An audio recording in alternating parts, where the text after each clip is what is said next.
Greetings and salutations, this is Imperator Vespasian and his trusty sidekick. Hello. And today we're having a look at Persian Armoured Spearmen. See, the back of the box is completely out of focus. There it is. Persian Armoured Spearmen. 30 in a box from Victrix. See, we're used to Victrix boxes having 60 odd figures in. Or more. Or more. But I completely understand why there's only 30, because there's so much kit and equipment in each box. So this is we'll do the command sprue first, shall we? Because the infantry will be complicated. So here we have the command sprue. Now you appear to be able to do quite a few things with these commands. We've got some decent headgear. You can have the armoured helmet, or you can have the... not turban, what do they call it? What? That. The sock hat thing that wraps around your face. Face cover. Face cover. There's a name for it. Right, that goes over the front of it to turn them into... well, actually all Persians could technically do that, but you could also turn them into the guys. The guys. The guys, you know, the famous guys. The ones in 300 who were basically orcs. Immortals. Immortals, that's it, yeah. They weren't really orcs, by the way. Although there's giants. The giants. Yeah, well, no, the giants are historically accurate. Oh, yeah. I distinctly remember reading that. Mm-hmm. Right. It's weird that a film completely based on basically Athenian propaganda ended up actually being really historically accurate if you think about it. You know, forget everything else. The stuff that happens in the film is stuff that actually happened, but it's in a film, so you don't believe it happened, but it actually did. And there's also... yeah, Xerxes was definitely like 13 foot. Mm-hmm. He had a beard. Like, Xerxes in the film is a weird guy, painted gold and stuff. The guy was actually he's probably the sort of guy who liked to sit down with a book in the late afternoon and listen to music. He's quite a cultured chap. Although I think he really did have a thing about Greeks. No, yeah. He really, really did. Yeah, because his father lost against them. Yes. Well, his father was killed in Egypt by hoplites. Right, so, who had no reason to be there, by the way. It's just the Egyptians rebelling against the Persians, and so Darius went over to crush the rebellion, and the Greeks turned up just for fun and helped the rebellion. Just for giggles. Just for giggles and laughs, because the Greeks. You just can't trust Greeks. Never trust Greeks. Although my favourite character is Artemisia, obviously. Because she was a Greek, and she was a very, very good commander. It gives you an option here to change the cape. To have a cape or not cape, but you have to have the cape. Because if you turn it around, the figure already has the cape ready on it. So it does. Well, maybe they just couldn't cast it. But looking at the elephants through, I don't see why they can't cast anything, really. So that's the cape that goes on the back. That's the traditional Persian cape. It has nice little arms. Yeah, they're exactly the same as the ones we did before, but better detail. Although the Persians we had before were lead, and they were from Foundry. Oh, I don't remember. Do you remember? And no. they were very old castings. And I like old castings, don't get me wrong, because they're very chunky. I like chunky figures. I think these are actually a better quality than them. And certainly better detail. And the weapons fit in the hands for a start. So yeah, we have two types of banner. And we have various types of head. You can have head in helmet or head in cloth. Various types of armour. He's wearing the Greek style armour, which makes him an Ionian, which means he's from one of the Greek colonies. So it actually started the Greco-Persian War, technically. We have a trumpeter, and we have this guy here who's a standard bearer, and he appears to be wearing just an armoured front piece, very Roman, really. Sort of just the armoured chest piece, which is the most dangerous part of your body, is your chest. You don't want that to get wounded, but the rest is open. And I should guess this guy would try and stand at the back. See, it's odd because if you look at Romans, their command, they actually wore face visors. Right, the eagle bearer, the standard bearer, would have a face visor to completely protect his face, and he would be completely armoured from head to toe, right? Which you hardly ever see in gaming figures. But in reality, he was basically a knight, right? Because he had the banner, and he was the most attacked person on the battlefield, right? Because all the barbarians would want to get that banner, right? And so, yeah, this guy, he's going to be holding the banner, and let's face it, he's going to be pretty useless. The Greeks are just going to nick the banner and run off. Yeah, but we're not putting into account is that the Romans used the banner as sacred. If you lost it, it was over. Oh yeah, that's why the guy was. Yeah, a banner is just a stick. Yeah, I get it. It's a flag on a pole. It's not important. Yeah. You're right. That's why somehow it's put me front. Well, the banners were issued by the king, technically, although probably the king didn't know about it, but someone in a department that worked for the king issued it. So somewhere along the line, the Persian king would write something on a piece of paper which would enable a banner to be issued. Right? In Rome, they were issued by the emperor personally. Like, the emperor physically held the banner. Which also happens in the British Army. All the flags issued to the British Army are held by the Queen, and a lot of countries do it. I don't think America does. Well, they're barbarians, aren't they? I don't think they really understand things like that. I mean, they have a flag, so yeah. So basically, that's that. No, I'm trying to see if there's anything. No, he's got nothing else. They're equipped with the axe, which was the standard weapon used by the Persians, which is actually a good weapon. But he does have a Greek style, an Athenian style sword there, which is actually, it looks like a sword. It's actually an axe. I've said this in videos before. The Athenian sword is an axe. It looks like a sword. It's an axe. It's weighted at the end so you can hack limbs off. It's a literal axe, right? It just looks like a sword. So that's quite all present and correct and great for the period. I'm not really thinking any modifications would be needed really to use them. For what we're doing, not for what like normal gamers can just use them straight out of the box, but we're doing specialised stuff. But yeah. So here we are onto the infantry. Right, this is the infantry sprue. We have the same pevase as the Armoured archers. Same everything in the middle sprue. Yeah. In the middle of it. Although we have a few different shields. So here we have the Mede shield, the figure of 8 shield, originally used by the I was going to say Trojans, but they are the same people who the Trojans were.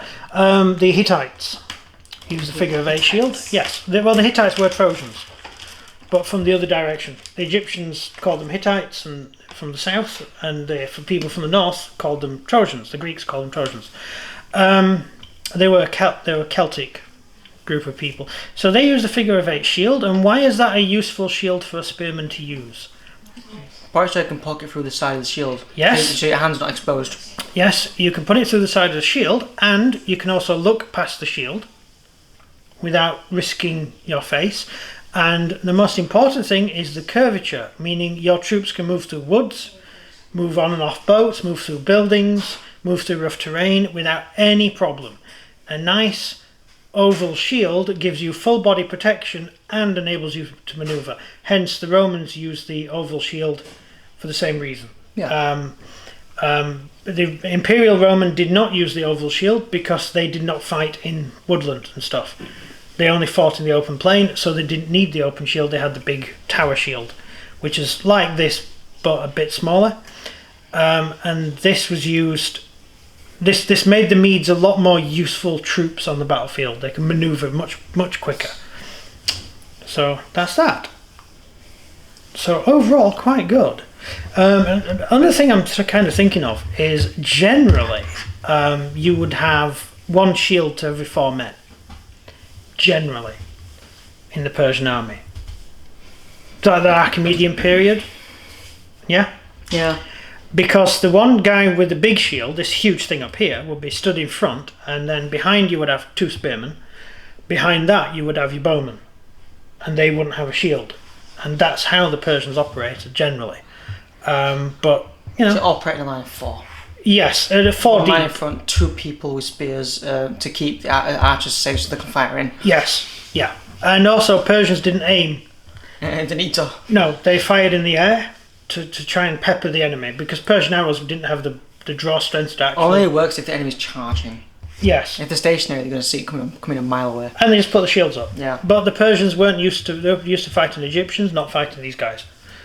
The Persians cheated fighting Egyptians. To the Egyptians, the cat is a sacred animal.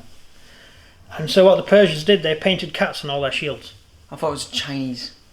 No, it was the Persians. I thought the Chinese had that sacred cat thing. Oh, that? You mean the cat that you see in every single Chinese restaurant? Yeah. Yeah, do you know the story behind that? Nope. Okay. There was a guy, I think he was a prince or something, and he was lost or something. Maybe he was running away, I don't know. And he was down in his luck and he saw a cat beckoning, like moving its arm backwards and forwards. And so he went into this shop or whatever it was where the cat was, and he ended up with good luck and became king or something. I don't know the entire story, but that's the basic background. I got told it by a woman in a Chinese restaurant, so I'm assuming she knew what she was talking about. But I don't actually remember the story because she couldn't really speak English. And that was my cat. Yeah. That was the same woman who asked us. She had just moved here from Hong Kong, and it was firework night, bonfire night, and she asked me if it was New Year's. Was that the shop we went to? Yeah, our local. Yeah, the one I fancied. Yes, My entire childhood. You fancied the daughter. Yes, it was a bit younger, a bit young for me, but no, she told me about the cat, which is interesting. They were very friendly in there. Yeah, they're nice people. They were very upset when we left. Yeah. Because we were their best customer, because we lived 3 doors down, so we're always in there. Right, sorry, Persians. So you got the mead shield, that's quite nice, and you also have the hopalon, or whatever it's called. Shield? Hopalon? Is that the shield? Yeah. Yeah, that's the shield used by the Greeks, and also used by the Persians, because many Persians were Greek, so, deal with it. And that's it. Right, there we go. Yeah, I don't really have a huge amount to go with it.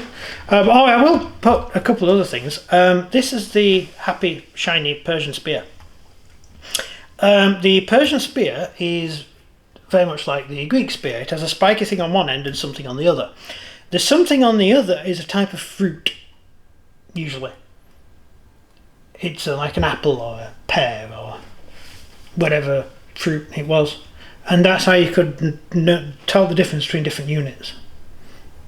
It's interesting. Anyway, when your spear broke, you used it as a mace to hit people with.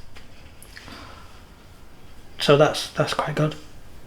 There's interesting things you pick up. That's it. It's boring now. I'm going to leave. Just make a mace. Why not just make a mace? Yeah. I don't think they got around to it. Every other civilization. Yeah, pretty much. Yeah. Cavemen didn't, but at least they invented the club. But that is a mace. Exactly. But by inventing the spear, we actually went backwards. Well, yeah, because the cavemen had spears. Well, the whole point of a spear is something happens far away from you. Yeah, because it's too much of a cow to go in. Because the people you're fighting are scary. Like a bear or a wolf or something. You want to kill it over there. You want it too close to you because it's quite worrying. And if you're fighting a Greek, he's not going to care. He's just going to walk right up to you. You can have your spear. He don't care. The Athenians, they're just going to cut your spears in half because they have axes. So they're just going to cut your spear down and then they're going to run you through. I'll just have a proper mace. That would work against Greek armour. It would work against anyone's armour. That's the point of a mace. 5-headed maces would work against... And nowadays, we're like, well, you don't really need armour because the bullet's going to go through anyway. So pretty much... go. I mean, World War II, we had no armour whatsoever. We just may as well shot. be naked. Yeah. Absolutely useless. Although the Russians did wear huge boilerplate armour. The tank Desensky. So did the Italians. Did they wear They did, too? Yes. Oh, right. And but only a few of them had that, and it was the ones who had like proper heavy weapons, and they used to fire them, stood up, and use one of the armor plates to hold it there. Had a little right. thing there. They always died, but yes. point is, Well, they were Italians. Yeah. They were Italian. They were stupidly fighting the British. Interesting thing about British vehicles. All British vehicles have a box at the side, you may notice, on the running gear, and that's to heat the tea. So it's the engine exhaust, the heat from the engine will cook the tea, so we always have tea on the brew. It's very say here that Persians only had one shield per 4 men. Well, the Russian Army War II had like 1 man with a gun, 1 man with bullets. And then everyone else followed. Yeah, have fun. Yes. By the way, if you run away, we'll machine gun you with the spare bullets. Yes, often Russian machine guns were positioned in the rear, not to shoot at the Germans, but to shoot at people running away. Yes. Oh. Long live communism. That's what I say. Yay. God. Hey, look, the commies won. Yeah, because there's so many of them. There weren't that many Russians at the end of it, though. I mean, Russia was pretty much depopulated. In fact, even to today, Russia has not caught up with the population. It's completely failed to... Meanwhile, Britain and everyone, we were just on the beaches the entire time. Yes, yeah, we spent most of the last year the war. And the Americans sit there, probably the Americans comments now saying, "Oh, we won the war, we did it all." Oh, yeah, did you, Mr. I was late a few years. Just saying. Well, it's not just that. All they did was fight for a few islands. They weren't fighting the Japanese army. No, they just nuked them. That too, but no, they weren't fighting. They weren't fighting the main Japanese army. That was the Chinese and Russians' job. Yeah, the Chinese were dealing with that stuff, and the British, and the Indians were all there. The Americans, they were just fighting. Well, the guys on Iwo Jima were all engineers. There weren't even any soldiers on Iwo Jima. I wouldn't be surprised if Americans lost more soldiers in Vietnam than World War II. No, they lost. I don't know how many. They lost 600,000 in World War One, which was the same number they lost in the American Civil War, which is a fair number of people. Nothing compared to what the British lost.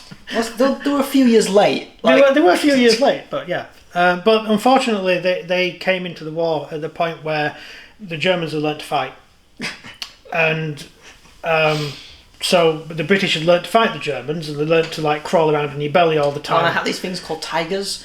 And there's this weird spirit animal which just walked up to your tanks and then vanished. Just smoke.